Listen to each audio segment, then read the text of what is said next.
My name is Maya, and this is the story of the most beautiful love I have ever known. People often say love happens suddenly. For me, it arrived quietly, like a gentle rain on a summer evening. I was 24 years old and worked in a small bookstore. Books were my world. I loved the smell of old pages and the peaceful silence between the shelves. While many girls dreamed of grand romances, I was happy spending my days surrounded by stories. One rainy afternoon, a customer walked into the bookstore. He was tall, wearing a dark blue shirt, and his hair was wet from the rain. He smiled politely and asked, "Do you have any books about traveling?" I pointed toward a shelf near the window. "Third shelf on the left," I replied. "Thank you," he said. That was all. A simple conversation. Nothing special. At least, that's what I thought.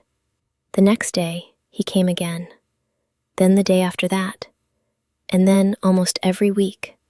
His name was Karan. At first, I believed he genuinely loved books. But one day, my coworker laughed and whispered, "I think he comes here to see someone." I looked around the bookstore. "There is nobody here except us." She smiled knowingly. "Exactly." My cheeks immediately turned red. Over time, Karan and I started talking more. He told me he worked as an architect. He loved drawing buildings and traveling to new places. I told him about my favorite novels and how I dreamed of writing my own book someday. Every conversation felt easy, natural, comfortable, like we had known each other for years. One evening, after the bookstore closed, heavy rain started pouring outside. I stood at the entrance, waiting for it to stop. Suddenly, Karan appeared beside me holding an umbrella. "You'll be standing here all night if you wait for the rain to stop," he joked. I laughed. "Maybe. Can I walk you home?" For a moment, my heart beat faster. Then I nodded. We walked side by side under the umbrella. The streets were shining from the rain, and the cool wind carried the scent of wet earth.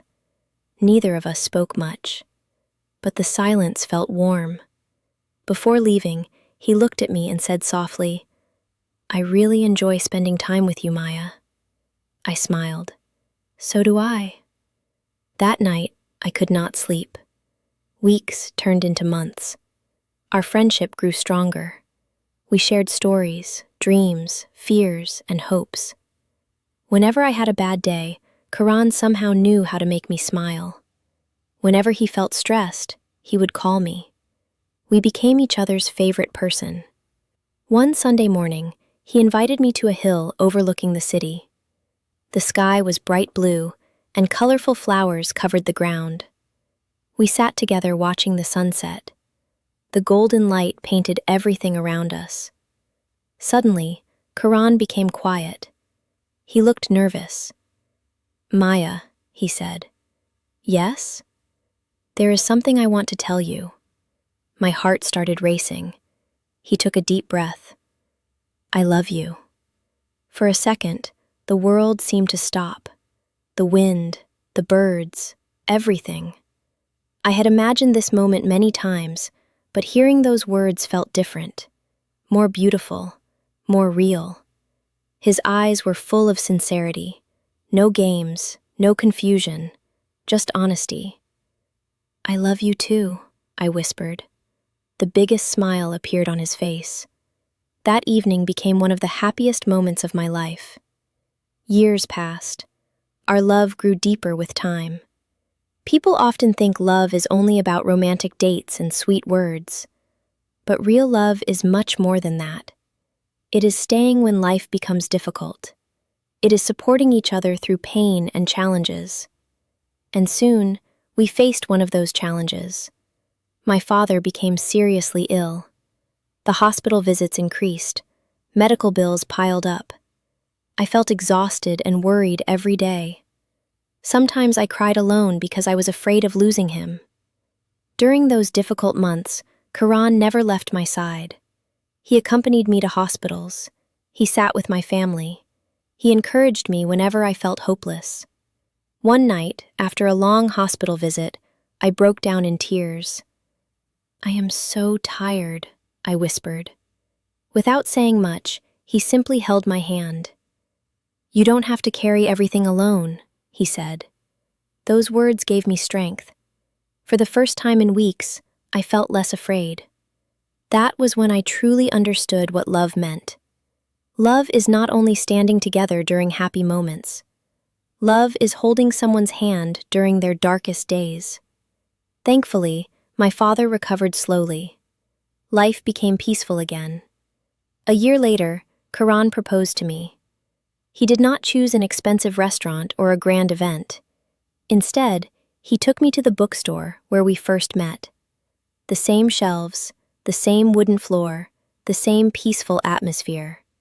He knelt down beside my favorite bookshelf and held out a ring. "Maya, you became my favorite chapter. Will you marry me?" Tears immediately filled my eyes. "Yes," I replied. "Of course, yes." A few months later, we got married surrounded by family and friends. Everyone celebrated our happiness.